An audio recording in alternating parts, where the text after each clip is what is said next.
Ready start.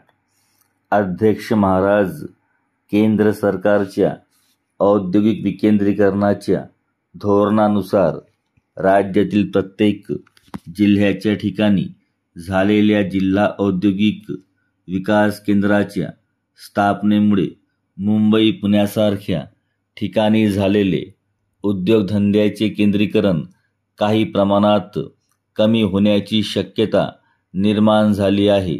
यात शंका नसली तरी मला सरकारच्या आणि सभागृहाच्या हे लक्षात आणून देणे आवश्यक वाटते की राज्यातील भरमसाठ वाढणाऱ्या बेकारीला आळा घालून सुशिक्षित आणि अर्धशिक्षित बेकार तरुणांना जिल्ह्यातून स्थापन होणाऱ्या विविध उद्योगधंद्यांमध्ये सामावून घेण्याच्या दृष्टीने जर या औद्योगिक विकेंद्रीकरणाच्या धोरणाचा आपल्याला फायदा करून घ्यावयाचा असेल तर त्याकरिता प्रत्येक जिल्ह्याच्या ठिकाणी उद्योगधंद्यासाठी लागणारे आवश्यक ते तंत्रज्ञान शिकविणाऱ्या प्रशिक्षण संस्था मोठ्या प्रमाणावर प्रथमतः स्थापन करणे आवश्यक आहे असे मला स्वतःला वाटते.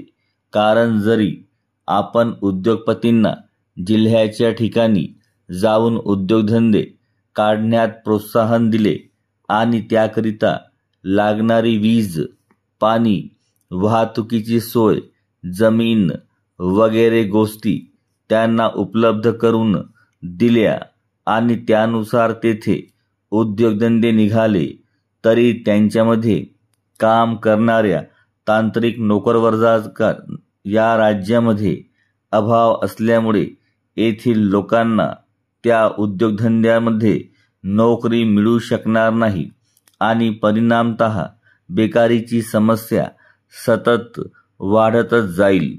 म्हणून मला असे सांगावयाचे आहे की राज्यातील वाढत्या बेरोजगारीच्या समस्येची आपणास उकल करावयाची असेल तर त्याकरिता जिल्ह्याच्या ठिकाणी प्रशिक्षण संस्था स्थापन करणे निकडीचे आहे.